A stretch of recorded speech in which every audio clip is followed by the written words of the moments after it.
శ్రీమాత్రే నమ. జయ గురు దత్తాత్రేయ నమ. ఈ వీడియోలో మనం ఆగస్టు 1వ తారీఖు నుంచి 31వ తారీఖు మధ్యలో జరగబోయే మాస ఫలితాలు మీనరాశి వారికి ఏ విధంగా ఉండబోతున్నాయి అని పరిశీలిద్దాం. మరి ఈ నెల గోచార గ్రహస్థితి మీనరాశి వారికి పరిశీలించినప్పుడు రాశి అందే రాహు, వ్యయ స్థానంలో శని, తృతీయ స్థానంలో కుజ గురువులు, పంచమంలో రవి, 6వ స్థానంలో బుధ శుక్రులు, సప్తమంలో కేతువు.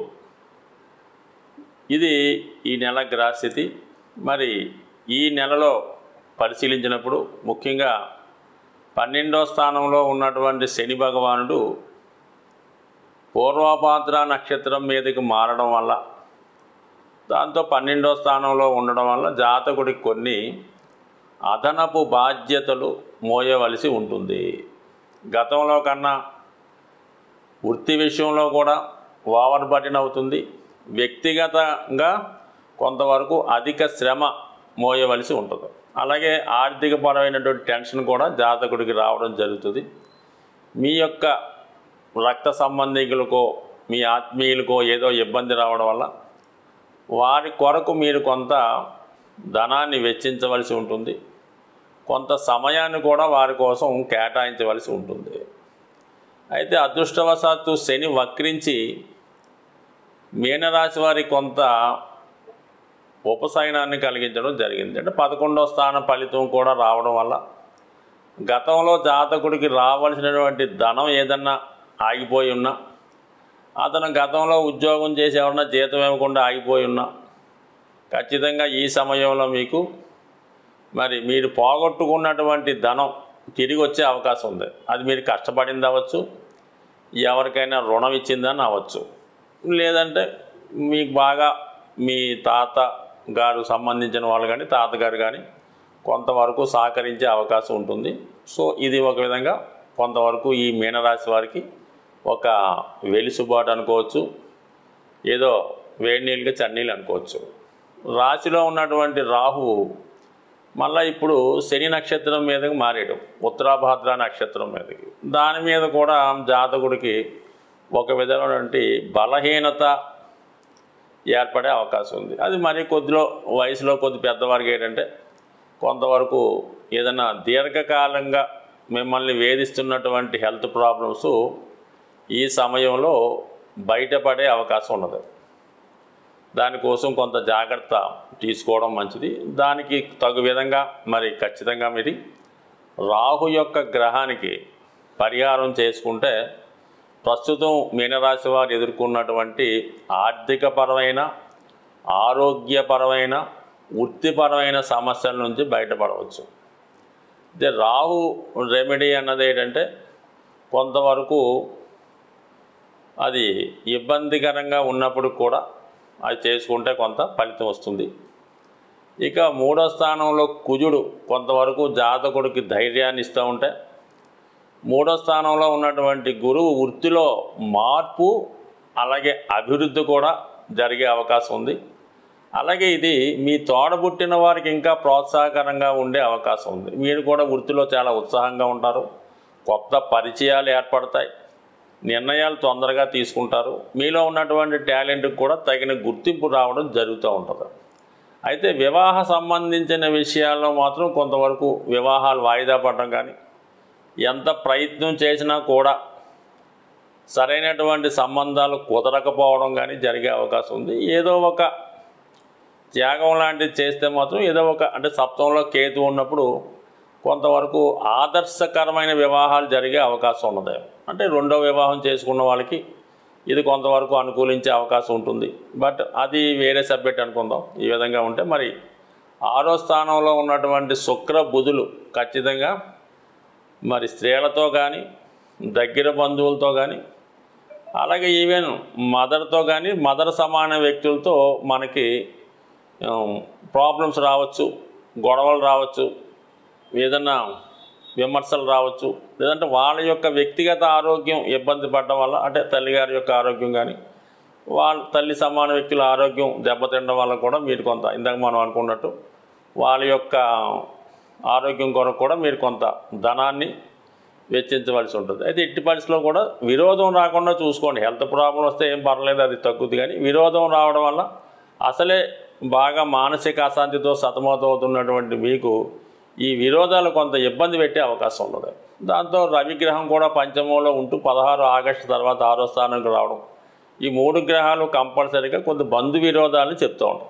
అయితే ఉద్యోగపరంగా మాత్రం కొన్ని సమస్యలు పరిష్కరించే అవకాశాలు కూడా చాలా బలంగా ఈ రాశి వారికి సూచిస్తున్నాయి కాబట్టి పర్వాలేదు. 7వ స్థానంలో కేతువు, సప్తమాధిపతి బుధుడు 6లో ఉండడం, ఇది కూడా కొంతవరకు మీ జీవిత భాగస్వామికి కానీ లేదా మీకు కానీ అస్వస్థత కారణంగానో, ఉద్యోగపర కారణంగానో, లేదంటే వైరాగ్యం కారణంగానో భార్యాభర్తల మధ్య ఒక విధమైనటువంటి ఆకర్షణ తగ్గుతుంది. ఫిజికల్ అటాచ్మెంట్ అన్నది ఇంచుమించుగా దూరంగా ఉండడం జరుగుతూ ఉంటుంది. సో ఏదైనప్పుడు కూడా ఈ వివాహ బంధానికి వచ్చిన ప్రాబ్లమే లేదు. కానీ ఏదో విధంగా ఈ మానసిక అనారోగ్య సమస్యలతో ఉభయులు కొంతవరకు ఇబ్బంది పడుతూ ఉంటారు. ఏదన్నా ఈ కేతు వైరాగ్యానికి కారణం అవుతుంటాడు. కేతు ఏ భావంలో ఉంటే ఆ భావాన్ని కొంతవరకు మనకి ఆ ఫలితం ఇవ్వకుండా చేస్తూ ఉంటాడు అన్నమాట. సో ఈ కారణం వల్ల కేతు సప్తంలో ఉన్నప్పుడు ఏమవుతుందంటే, జన్మజాతకంలో కేతు సప్తంలో ఉంటే వచ్చిన భార్య చాలా పతివ్రతలా ఉంటూ నిరంతరం ఏదో పూజలు, నోములు, వ్రతాలు అంటూ భర్తను ఫిజికల్గా దూరం పెడుతూ ఉంటుంది. అంటే ఆవిడకి పెద్దగా సంసారం మీద ఇష్టం ఉండదు, భక్తిభావం ఎక్కువగా ఉంటుంది, ఒక ఇన్నోసెంట్గా అమాయకత్వంగా ఉండడం జరుగుతుంటుంది. సో ఇప్పుడు గోచారీత్యా ఈ రాశి వారికి రాశిలో రాహు, సప్తంలో కేతు, జాతకుడికేమో విపరీతమైనటువంటి యాంబిషన్, విపరీతమైన కోరికలు, మరి వాళ్ళ జీవిత భాగస్వామ్యం సంపూర్ణంగా కోరికలు లేకపోవడం, ఈ విషయాల్లో సతమతం అయ్యే అవకాశం ఉంది జాతకుడు. బట్ ఏదైనా ఈ సమయంలో జాతకుడు వారి విఘ్నేశ్వరుడు ఆరాధన చేసుకోవడం వల్ల, అమ్మవారి పూజ, అలాగే దేవి భాగవతం లాంటి చదువుకోవడం వల్ల ఖచ్చితంగా జాతకుడికి స్వల్పకాలంలోనే ఈ సమస్యలు పరిష్కారమై ఒక ఉత్తమ జీవితాన్ని లభించే అవకాశం ఉంది. సాధారణంగా ద్వాదశ రాశుల వారికి కూడా ఎక్కువ సమస్యలు అన్నది రుణ సమస్యలు ఎక్కువగా ఇబ్బంది పడడం జరుగుతూ ఉంటుంది. ఆ రుణ సమస్యల పరిష్కారానికి మరి ఈ నెలలో మీకు చాలా సక్సెస్ఫుల్గా 100కి 100% జరిగే రెమెడీ ఒకటి మీకు చెప్పడం జరుగుతుంది. అది జాగ్రత్తగా మీరు చేయడం వల్ల ఈ రుణ సమస్యల నుంచి బయటపడే మార్గం కనబడుతుంది. దానికి ఏం చేయాలంటే, మీరు మంగళవారం రోజు సింధూరం, అంటే మామూలుగా ఒక మంచి సింధూరం ట్రై చేసుకోవాలి. మనకి మామూలు చిన్న చిన్న పూజా స్టోర్లో దొరికే కల్తీ సింధూరం కాకుండా కొద్దిగా ఫేమస్గా ఉన్నటువంటి దాంట్లో షాపుల్లో మంచి సింధూరం అనేది లభిస్తూ ఉంటుంది. దానికి అంటే మనం చేయగలదు, ఆ టెంపుల్లో పూజారి గారికి ఇవ్వడం వల్ల ఆ సింధూరంకి మామూలుగా ఈ సంపంగి నూనె అని, మల్లె నూనె అని బాగా మంచి స్మెల్ వచ్చే ఆయిల్స్ ఉంటాయి.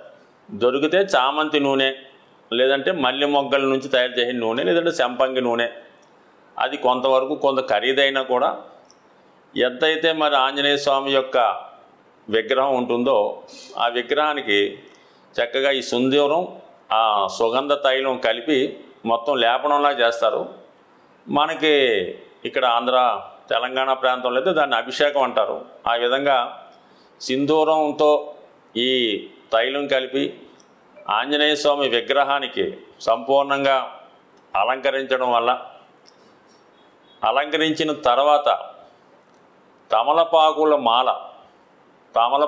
మాల స్వామికి అర్పించడం వల్ల ఖచ్చితంగా మీకు దాని తర్వాత ఏం చేయాలంటే, మీరు అది ఆలయమైనా బయట ఉన్నటువంటి ఆంజనేయ స్వామి ఆలయమైనా 108 ప్రదక్షిణలు చేయవలసి ఉంటుంది. ఎలాగా? చాలా అతి వేగంగా ఆంజనేయ స్వామి ఎంత వేగంగా ప్రయాణిస్తాడో మీ యొక్క ఓపికను బట్టి 108 ప్రదక్షిణలు అతి శీఘ్రంగా చేయడం వల్ల మీలో ఒక శక్తి ఆవహించి రుణ సమస్యలు ఉన్న వాళ్ళకి రుణ సమస్యలు తీరే మార్గం కనబడుతుంది. అలాగే ఉద్యోగ ప్రయత్నం కూడా దీనివల్ల ఫలించే అవకాశం ఉన్నది. సో ఇది స్త్రీలకు కొంతవరకు ఇబ్బందికరంగా ఉంటే, స్త్రీలైతే పౌర్ణమి రోజు పొద్దున్న నుంచి సాయంకాలం దాకా ఉపవాసం ఉండగలిగిన వారు ఉపవాసం, లేని వాళ్ళు ఏదైనా ఫ్రూట్స్ లాంటివి తీసుకొని మరి పౌర్ణమి నాడు వెన్నెల ఎక్కువగా ఉంటుంది కాబట్టి వెన్నెల అంటే చంద్రోదయం అయిన తర్వాత వీలైతే మీరు తెలుపు రంగు వస్త్రాలు మామూలుగా ట్రెడిషనల్ వస్త్రాలు అవ్వచ్చు, మామూలుగా మీరు లోకల్గా వేసుకున్నటువంటి పంజాబీ డ్రెస్ లాంటిది కూడా అవ్వచ్చు. తెలుపు రంగు వస్త్రాలు ధరించి అమ్మవారికి పాయసం నైవేద్యంగా పెట్టాలన్నమాట. పాయసం నైవేద్యంగా పెట్టి అదే వెన్నెల్లో కానీ లేదంటే అమ్మవారి దగ్గర లలితా సహస్రనామాన్ని సంపూర్ణంగా పారాయణ చేసి ఆ యొక్క ప్రసాదాన్ని కేవలం మీ యొక్క కుటుంబ సభ్యులు మాత్రమే సేకరించడం వల్ల కూడా మరి మీకు వివాహ సమస్య ఉన్నా, రుణ సమస్యలు ఉన్నా కంపల్సరీగా మీకు దాని నుంచి బయటపడే మార్గం కనబడే అవకాశం ఉన్నది. సో ఇది ఒకటి వివరంగా చేయండి. ఎంత పెద్ద రెమెడీ చేయలేని వాళ్ళు ఏం చేస్తారంటే మామూలుగా సింధూరాన్ని చక్కగా కొబ్బరి నూనెలో కలిపి ఒక 108 తమలపాకులు తీసుకొని ప్రతి తమలపాకు మీద సింధూరంతో ఒక చిన్నగా ఒక మనకి ఈ ఉంగరం వేలుతో చిన్న గీతలా గీసి ప్రతి ఒక తమలపాకు ఒక ఆంజనేయ స్వామి యొక్క నామంతో లేదంటే శ్రీరామ అని స్వామి పాదాల దగ్గర ఉంచి మీ యొక్క కోరిక చెప్పుకోవడం వల్ల 100% మరి ఏదైనా ఆంజనేయ స్వామికి తమలపాకులు ఏ విధంగా సమర్పించినా మీరు ఏ ప్రయత్నం చేసినా స్వామికి చెప్పుకుంటే అది ఖచ్చితంగా తీరే అవకాశం ఉంది. అది ఒకటి న్యాయబద్ధంగా ఉండాలి తప్ప అన్యాయబద్ధంగా ఉంటే మాత్రం అది తిరిగి మీకే ప్రమాదం అయ్యే అవకాశం ఉంది. స్వస్తి.